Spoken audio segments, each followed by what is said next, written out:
Wait here.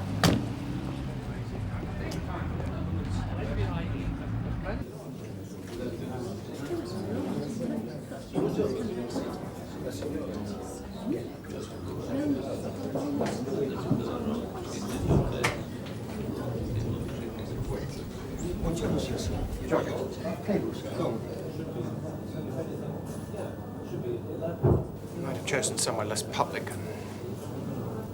May I have a drink? 2 vodka and tonics, please. Charles, can I begin by saying that I'm sorry? It sounds rather inadequate, but I do mean it. Sorry you were found out, or sorry you ended up in bed with Dalgleish? I'm not sorry I was found out, except that it hurt you. Nor can I honestly say that I regret the affair. That's what it was. You'd know I was lying if I said otherwise. I just wish that we'd been happier together, and then the situation would never have arisen. Are you blaming me for this? No, I'm simply trying to offer an explanation. Well, frankly, I'm not very interested in your explanations. You picked up a man you hardly knew and made love to him in our bed. Perhaps it was a perverse form of revenge on you. Well, it certainly worked.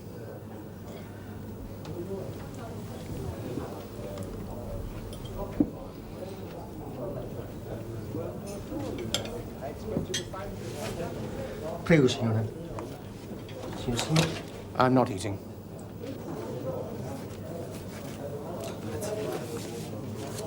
You still seeing him? No. You want to? No.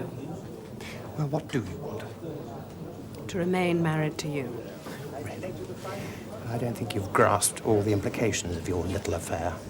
Has it not occurred to you that Dalgleish is not only a colleague, but also chairman of the next-door constituency? If this got out, he'd be finished, and I'd have the shortest career of any minister of the Crown on record. It won't get out. Well, you better be right. For both our sakes.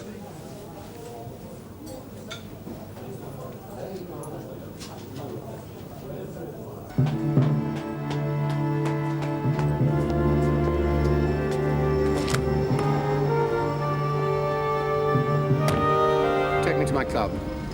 Will you be staying there again tonight, sir? Just do as I asked, Terry. Yes, sir.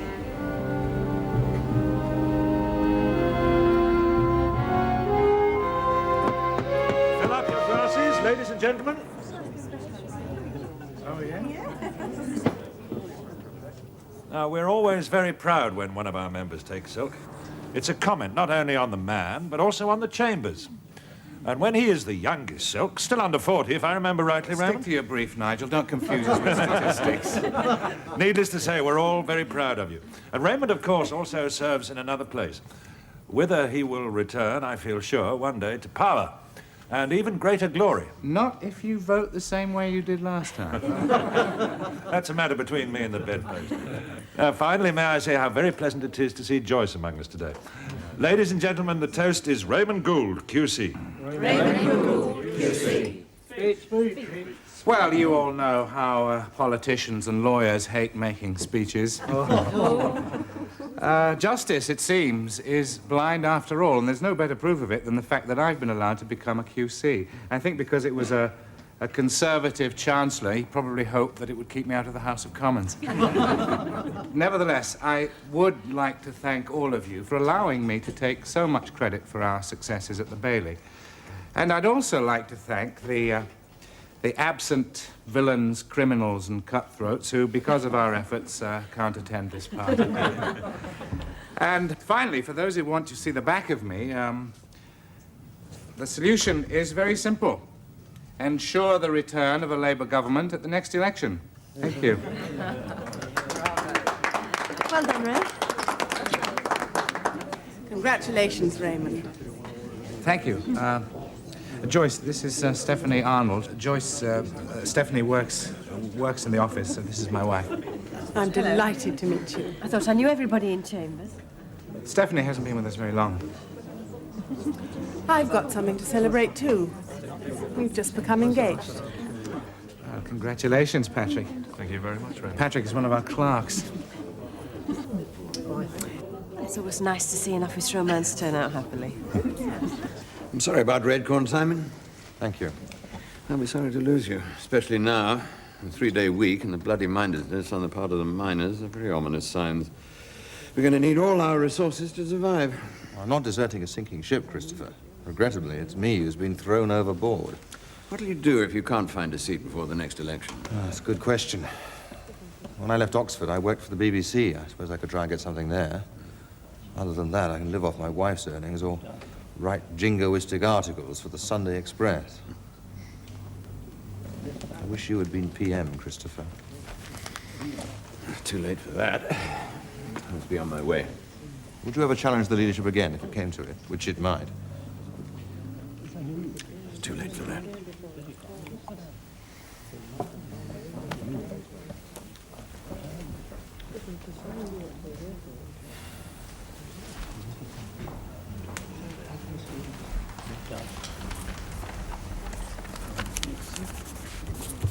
Many congratulations, Alec. I have to admit it, but you're a sly one.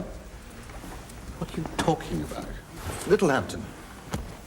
How did you manage to pick that one up when no one was looking? Oh, perhaps they like the colour of my eyes.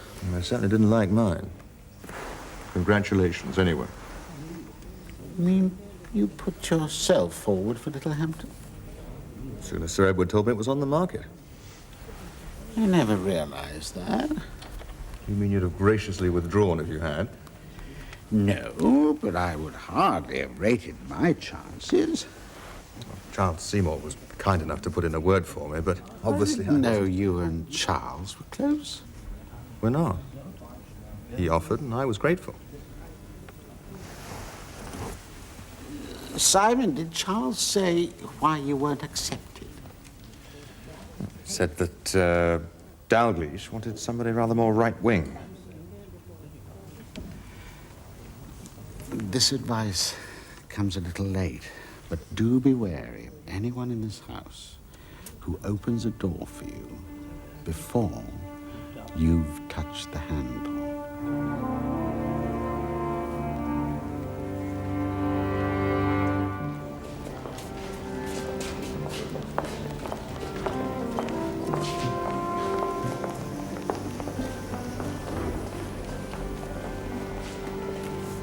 Andrew, I think this is one of your constituents. What is it? Another of those sob stories that appeals to you? Usual thing, convicted prisoner who claims he's innocent. Paddy O'Halloran. Never heard of him. What did he do? Robbed a bank, but of course he was in a pub at the time. Want it? Yeah, I'll look into it. I thought you might.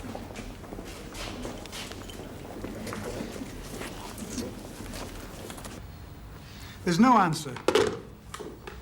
We can't keep these people waiting any longer. Well, he might have missed the train. He should have been here last night.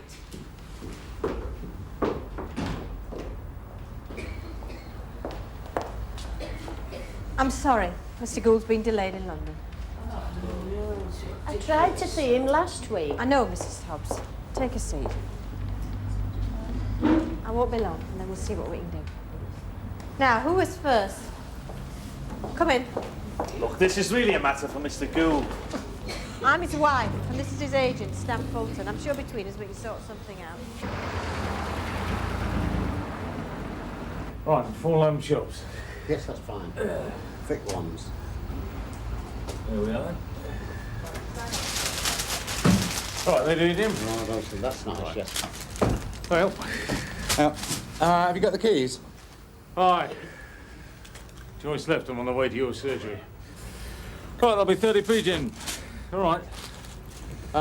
How'd the move go? All right. I don't know. It's hardly a social call. She just left the keys. Right, that's 30, 26 for your sausages, 20, 5, 76 altogether. Tell me, what number is it? 47, the board's still outside. Right. It will become the new standard of politics in the United States. And believe me, that is a big issue. That's of deep concern and should be of deep concern to my constituency. And then lastly, I think I have gauged my constituency's opinions correctly, because even though Watergate didn't get him disturbed, No. The whole country is getting very Decide to get off your now backside, that's about for the you. cover-up It's of called Watergate. constituency business. So fortunately, In case you've forgotten, you haven't. finally the pin pricked, and Americans who are an idealistic people see some very valuable institutions here. Look, I'm sorry I missed the move. I'm sorry I missed surgery. I just couldn't get away. How long's the power been off? About an hour. You want some tea? I can make it. No, I'm not. Why couldn't you get away? I had a brief. Last minute, I had to deal with it. Couldn't you have done that on the train? No, I had to consult the client and the solicitor. And you had to consult them this morning as well? No, but I couldn't do it. But what? Joyce, I'm doing 2 jobs. Do you know how many people were waiting for you in the surgery? 15. Waiting for their MP in a freezing surgery who hasn't even got the decency to telephone. Well, I telephoned last night. There was nobody here. I couldn't telephone this morning because I would have missed the train. There wasn't much point being on it, was there? What the hell did you come home for? Home cooking? Get your laundry done? I've apologized. What more do you want me to do? Don't you walk out on me. All right. I spent 5 days out of 7 debating and arguing the toss. If you want to make it 6, go ahead. I'm ready. Don't be pompous with me, Ray. You're not talking to some fat-headed Tory or trying to impress some pretty little girl in the law court. What's that supposed to mean? It doesn't take a high court judge to see guilt written all over your face. Well, that's very clever, Joyce. Clever? That's one thing I've never claimed to be. I wouldn't, would I? Stupid little Joyce. All she does all week is walk up and down North Leeds trying to get a bus shelter built so pensioners don't have to stand in the rain. The woman must be mad. What's she doing spending a Saturday morning sitting in a freezing surgery apologising for her husband, dealing with this?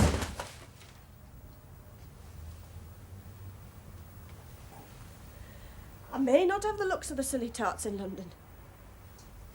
But it's all right up here at election time, isn't it? Then it's good old Joyce, my dear wife, salt of the earth.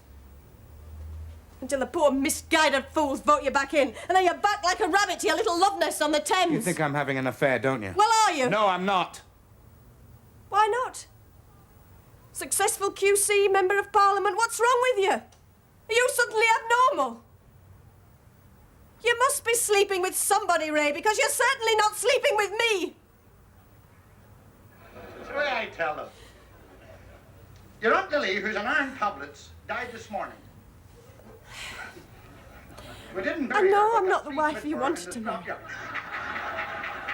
I've always known that. But at least try and treat me as if I am, even if it's only pretense. Then I think I can cope with anything.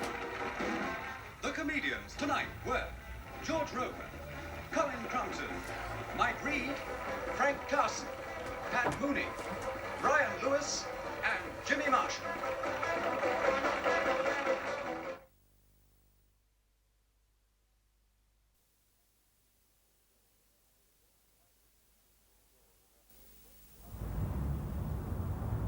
How can this woman be so sure that O'Halloran was there in the pub? Apparently he spilled his beard on her best dress, and she remembered that it was Friday the 13th. Then why didn't she inform the police? They didn't ask her. Well, I think you may have a case. Good. Now, Simon, the reason I wanted to see you privately is because I don't think there are any party political points to be gained from this case for either of us. I've no wish to try and embarrass your department. So where do you want to go from here? Well, I'd like to table a planted question to your department in the hope that you'd open an inquiry, and if the inquiry comes to the same conclusion as I have, I'd expect you to order a retrial. And if the inquiry goes against you, will you agree to no reprisals for the Home Office? You have my word on that. Good. Shall I call the civil servants in now? Fine. So, how's your search for a safe seat working out? Not so good. Long time till the next election. You're sure to find a seat by then.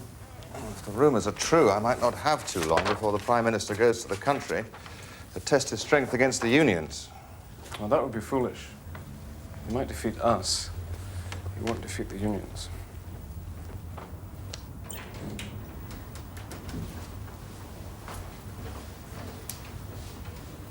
Mr. Fraser is asking the Home Office to consider the possibility. He regards this strike as a political matter. We, of course, have known this from the beginning of our talks with the National Union of Mine Workers. Mr. McCullin is not conducting a wage negotiation. He is not seeking to get a settlement of a claim in accordance with Stage 3. What he and his committee want is one thing, to get rid of the elected government of the day and replace it with a left-wing party. Nevertheless, Prime Minister, the past months have proved that the government is not succeeding by using tactics of defiance. We have always been willing to negotiate with the NUM, but only in a democratic context. And we have the backing of the nation on that. They know who they expect to run the country. Don't the polls tell a rather different story, Prime Minister? Well, you and I obviously don't read the same polls. If, as you say, you have the confidence of the nation, wouldn't the best way to prove that be to call a general election? The question of a general election does not arise. Ah, stop bluffing, Lindsay.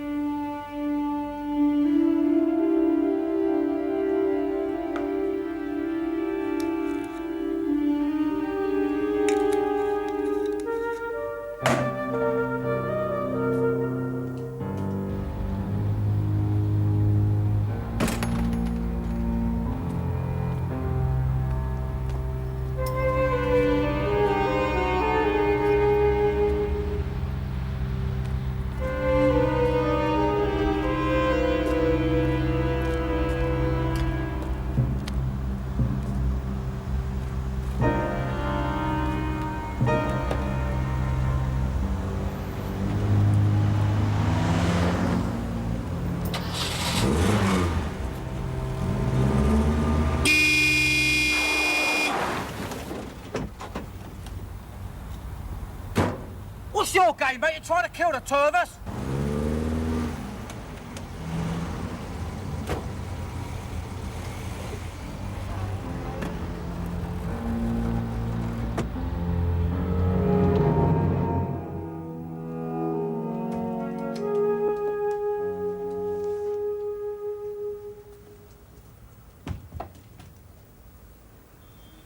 Did I wake you? No. There's no one hiding under the bed. I don't want to lose you, Fee. I don't know if I'll ever get over what happened, but I realize now that I need you.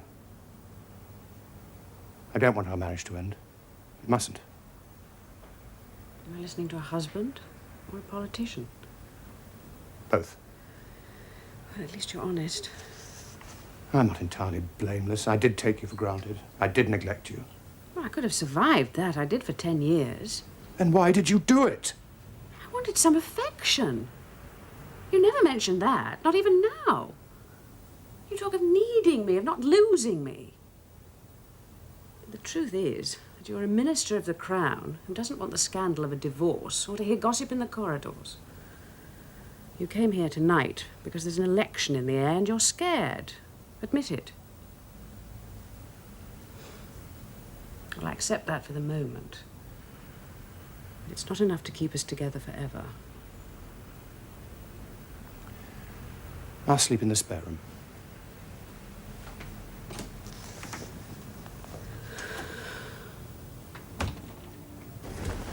Andrew Fraser. Number 17, sir. Sir Simon Kerslake. Yes, sir. Andrew Fraser. May I thank the honourable gentleman for agreeing to an inquiry so quickly and ask him if the inquiry finds that there has been an injustice to my constituent, Mr. Paddy O'Halloran, will the Home Secretary reopen the case? Sir Simon Kerslake. If the evidence suggests that there has been a miscarriage of justice, the honourable gentleman can rest assured that I will refer the matter to my right honourable friend, the Home Secretary, for him to take the necessary action. I'm grateful to the honourable gentleman. It's set February the 28th. What was that, Alec? The election. Lindsay's calling it for the 28th. It's official.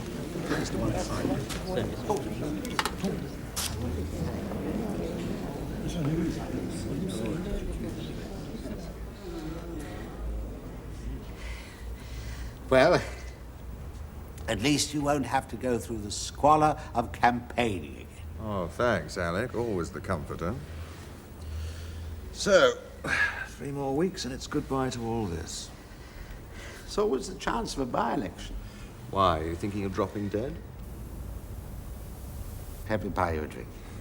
No, thanks. Not even a vodka martini, shaken, not stirred? No, thank you. I'm on the wagon. And how very dull. Simon, I have contacts in the publishing world. Now, perhaps you could write a book. It's better paid than being here. Not unless you write a bestseller, it isn't. Well, let me know if you change your mind. You know, Alec, although we don't always see eye to eye politically, and we have nothing in common socially, out of all the people here, you're probably the one I'll miss the most.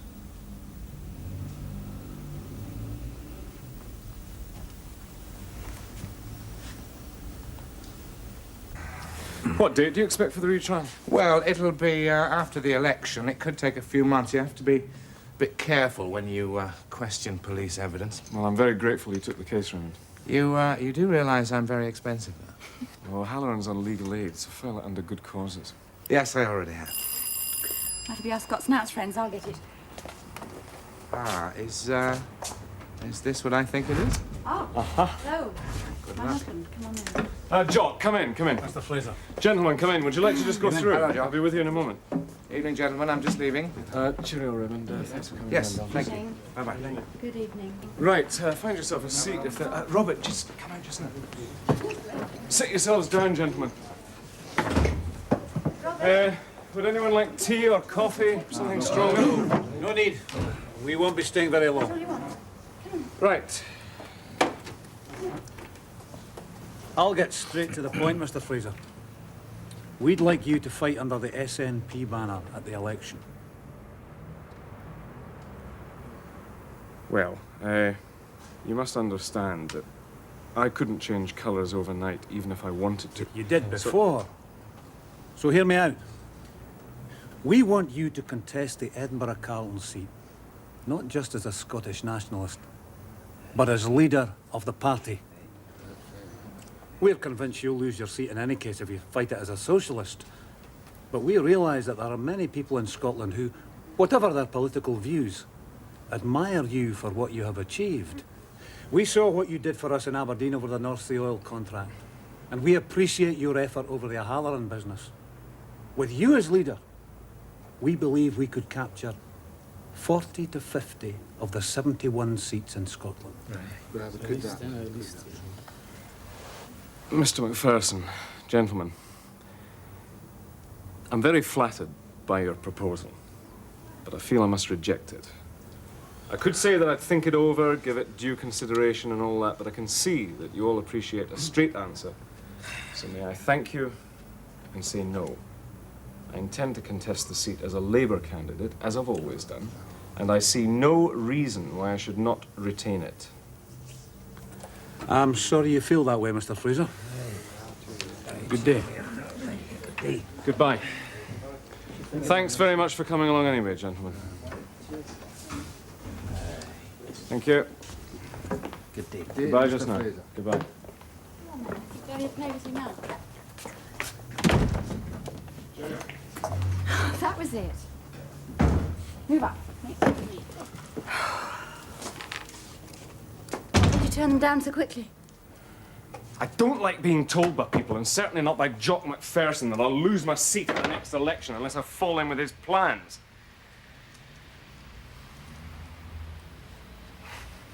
Come on, you big man. 10 minutes with a ball and then bed.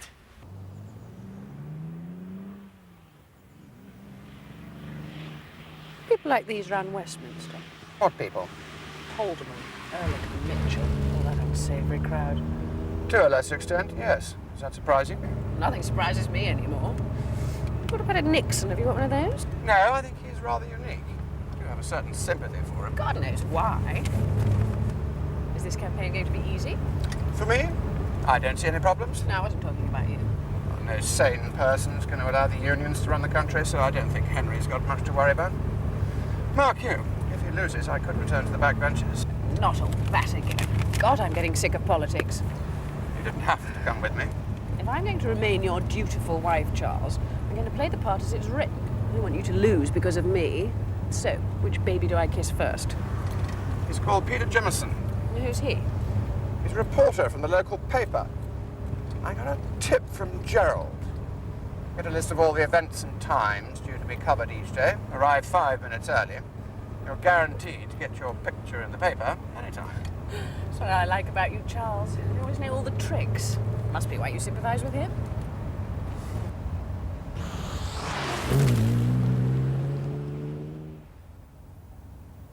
Did you see this? From the Scottish Nationalist, sent to me.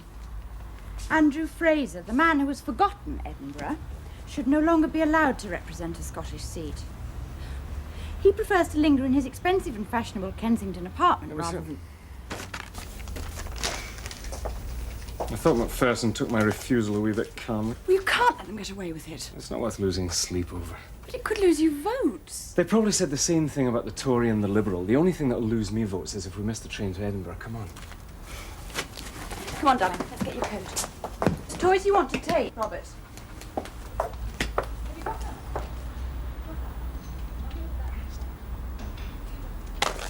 Are you very confident of victory, Mr. Robb? Certainly, yes. I don't think people are misled by this Tory high-handedness. I think they can see it for what it is. A sustained attack, not only on the living standards of the National Union of Mine Workers, but working people as a whole. And I think this election... Don't you think that's a little strong? Excuse me. No, that's exactly what the issue is. Okay, thank you. Excuse me. Thank you.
You're not supposed to park here, sir.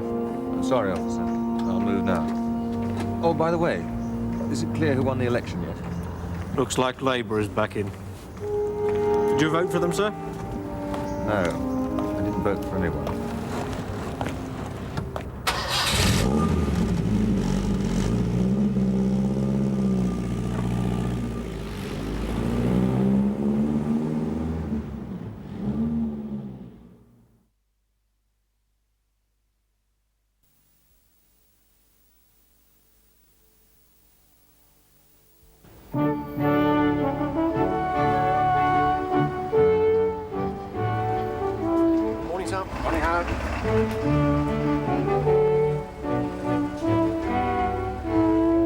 Would you mind taking a seat for a moment, Mr. Seymour? Mr. Spencer is just on the telephone. Thank you very much.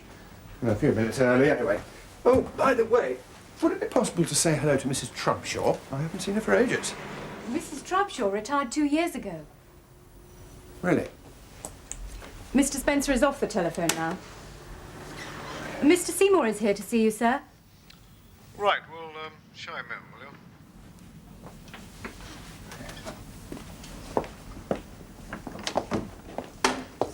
Thank you. Hello, Charles. Morning, Derek.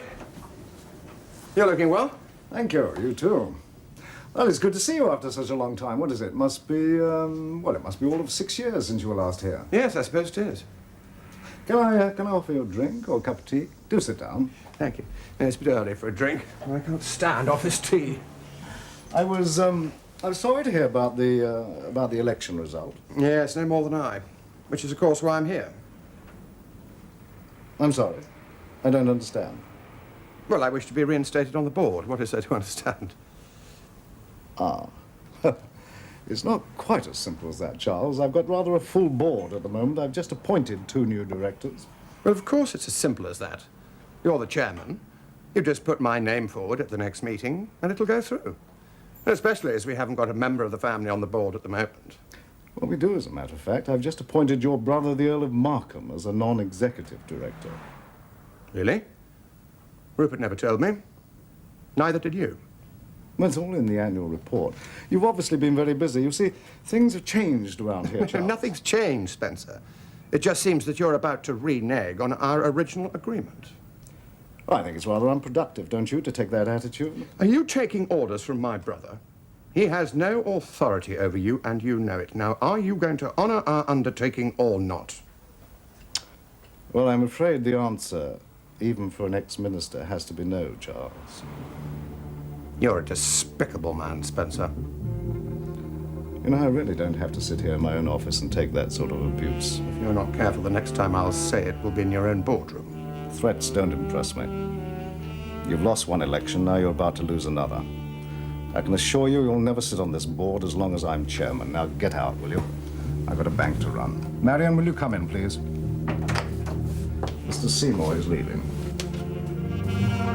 Raymond Gould, he not only got the acquittal, but did you know he's asking for £25,000 compensation? Oh, lucky O'Halloran. Come out of this better than I have. What's it like in the outside world? Grim.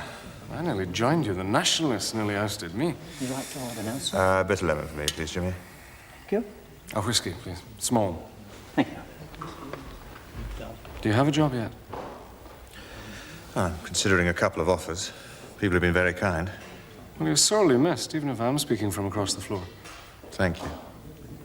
So, how are you getting on in my old job? Ironic, isn't it? I bet Neville gave you at least 3 red boxes on your first day. Well, a man can't write 1 paragraph. He has to write 5. Thank you. So you only read the last. Otherwise, you'll be up all night. Oh, by the way, Elizabeth asked me to ask you how your boy Robert was getting on. Well, he's very well. He's nearly 4 now, and I can't get the rugby ball away from him. Time you had another one, isn't it? That's not on. I'm surprised Elizabeth never told you. You mean Louise can't? Sorry, I didn't realize. Well, here's Nethercote. Evening, Simon. Ronald Nethercote, Andrew Fraser. Hello, how do you do? Mr. Fraser? Will speaking. Isn't he a Labour minister? So? Didn't realise you collaborated with the enemy. He's a friend, Ronnie. You're the enemy. Oh, don't start that again. I come bearing palms of peace. You're going public? No. God almighty. Before you give yourself a double hernia... Now, shut up a minute, Ronnie, and listen to me. Have you any idea what it's like to be almost bankrupt? My company has an overdraft too, But you don't. I've lost friends because I borrowed money from them. Last term, my son went to school on a bounce check, and worst of all, I have to lie to my wife. And I can't sell my bloody shares because they're worth half of what they were a year ago. Frankly, Ronnie, at this moment, I wish I'd never set eyes on you. I understand how you feel, but if I go public now, your shares will be worth 1/3 and a half. I'm scared, Ronnie. I know. And that's why I'm here. To invite you back on the board at Nethercote for $4,000 a year. I can't be fairer than that. 5,000 and a company car. The other directors might not agree I on can't this. survive on anything less. All right. It's a deal.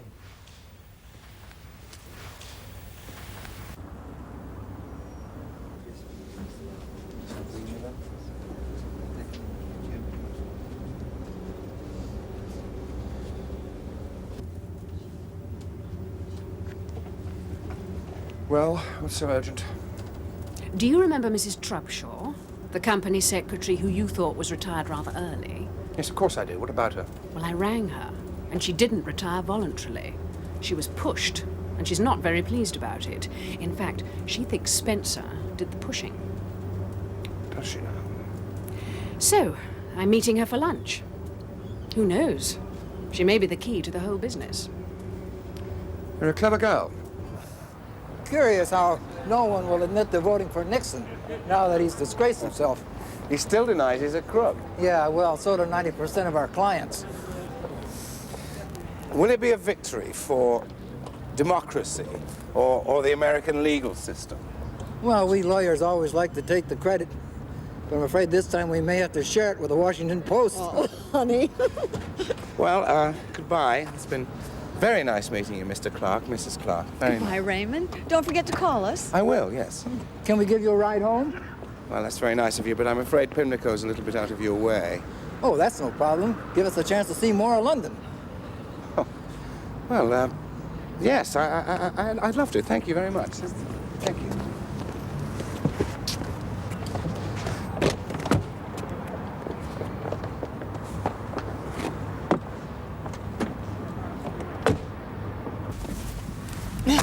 Hope I didn't keep you waiting. It's all right. Oh, Ray, this is our niece, Kate Hamilton, Raymond Gould. Pleased to meet you, Miss Hamilton. Hi. Are you a lawyer, too? Well, half of the time. The other half, I'm an MP. Oh, lawyer turned politician. Just like our president. Back to Nixon again. That man's gonna haunt us. Okay, let's go. Did you vote for Nixon, Miss Hamilton? Yes, in fact, I did. Why, Kate! See, we found one. But in 1960, in the primaries. Where exactly is Pimlico, Ray? You head towards Victoria. I'll direct him from there. How long have you lived in London, Miss Hamilton? It was about 3 months now. And will you please stop being so formal and call me Kate?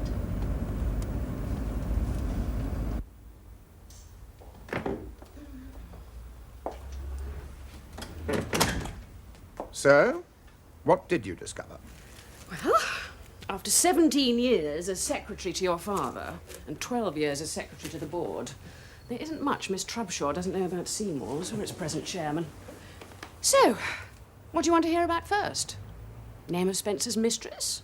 Or the number of his Swiss bank account? My God, where did you find all this out? We made a deal. You get all the proof you need. She returns as secretary to the board for a further 5 years, with no loss of benefit to her pension. Is that all? Oh, and the price of another lunch at the Savoy Grill when you're invited back on the board. No gilt-edged securities, no Krugerrands. Not everyone is as greedy as you are, Charles. What would I do without you? Think about it.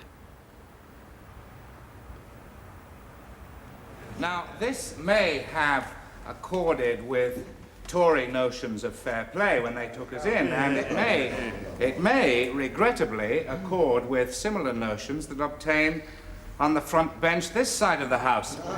But it certainly doesn't accord with mine.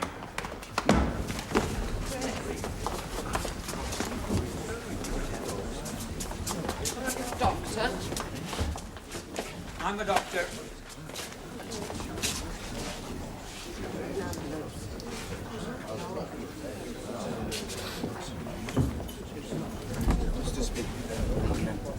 Alec, what a surprise. Come in, come in. How are you? I can't stay, but I had to come to see you. I'm afraid I've some bad news. Christopher Morland has just died of a heart attack. God almighty. When? Less than an hour ago, in the house. Oh, hell. Why him?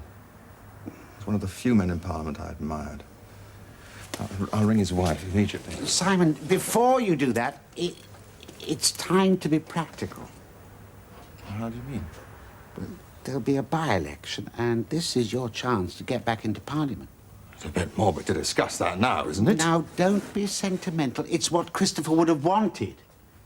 You were his number 2 at the Home Office. You're known to his constituents. And Pucklebridge is as safe a seat as you could hope to find. I can't stop thinking of things like that now. Simon, don't be a fool. There are at least 60 ex-MPs plotting this very minute. Because Christopher's career is over, do you want yours to be as well? Of course not. Well, then do something now. You'll never have a better chance. It's just too soon, Alec. Simon, I beg you, don't stall on this. Mourn if you like, put on a black tie, but think about your own future. And by all means, ring Morland's widow. She may be of great help.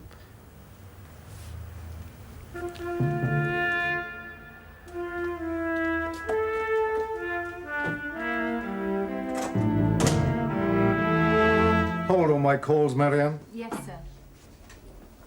I'm not too keen at being kept waiting, Spencer. I've got a memorial service at noon. Then you should have made an appointment, shouldn't you? And you would have cancelled it, so I thought I'd talk to you in private rather than raise my query at next month's AGM. Query? What query? I'm at a loss to discover why the bank should pay out a monthly cheque of £400 to a Miss Janet Darrow, who doesn't appear to be on the payroll. The cheques have been going to a branch of Lloyd's in Belgravia, it seems. Now, what baffles me is what services Miss Darrow has been supplying to the bank. They must be quite impressive for her to have earned £25,000 over 5 years. A small amount, admittedly, when you consider that the bank's turnover was £123 million last year. Still, the shareholders always latch on to the small figures, don't they? My word, you have been busy, Charles. Well, what do you want me to do about it? Nothing, as long as you stick to our original agreement and see that I'm reinstated on the board. And all further payments to the doubtless delectable Miss Darrow will cease immediately. I always knew you were a bastard, Charles. Now, that is not entirely accurate, Spencer. I happen to be the second son of the former chairman of this bank, and I bear a striking resemblance to my father, although many people say that I have my mother's temper. Very well, I'll cancel the arrangements immediately. I haven't finished yet. What does BX41207122 Bank Rombert Zurich mean You to know you? perfectly well what it means. It's my private account in Switzerland, but you can never prove that. What I can prove is that you've been using the bank's funds illegally, putting them in a private account and keeping the interest for yourself. Now, I accept the fact that the bank's money has been returned, but I think the board are going to take rather a dim view of your activities, bearing in mind they pay you a handsome salary to make profits for the bank and not for yourself. I'm sure that when they saw the full figures, the worst they would do would be to slap my wrists. Really? I doubt if the fraud squad would take such a lenient view if they saw these documents. But you'd ruin the bank's name if you did that. And you'd spend the next 10 years of your life in jail. Very well. What else do you want from me? Your job. I intend to be chairman of Seymour's again and carry on in the family tradition. Now, if you're not out of this building in 24 hours, I shall have the fraud squad look at these documents.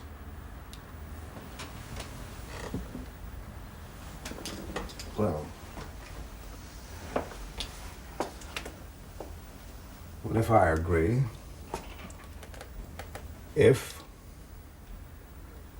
I should want 2 years' salary and compensation. 1. That's more than you deserve.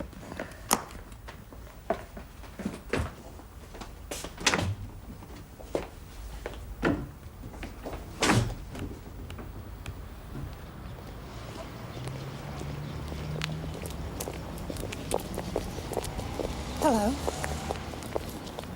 Hello. I've been waiting for you. How did you know what time I was leaving? Well, it's lunchtime. Even you need lunch. Well, I was going to skip lunch and catch up with some work at the house. It's very unhealthy to miss a midday meal. I bet you didn't have breakfast either. Coffee. Then I'll take you to Wheeler's. Best oversole in town. Well, this is very kind of you, but... You're married, I know that. No, I wasn't going to say that. What were you going to say? Let's try the Dover So.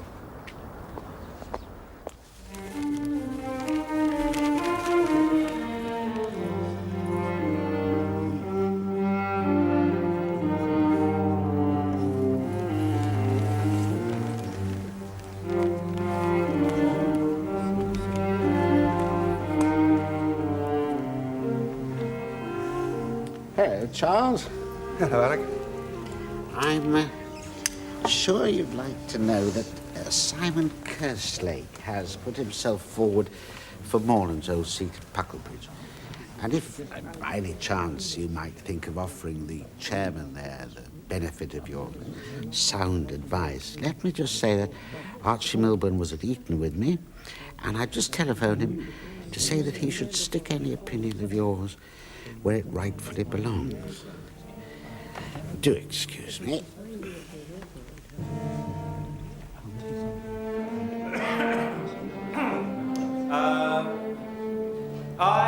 undersigned, being the returning officer for the constituency of Puddlebridge, hereby give notice that the total number of votes cast for each candidate at the election was as follows.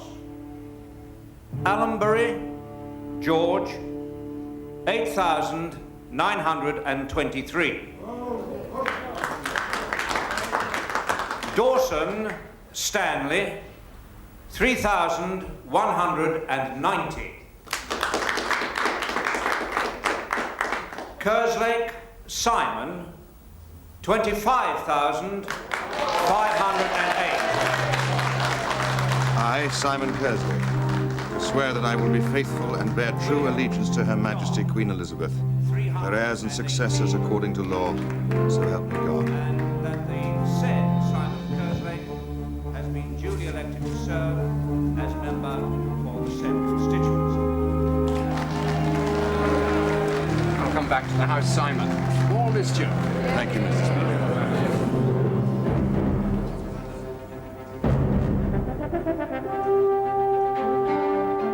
Members desirous of taking their seats, Mr. Simon Kerslake.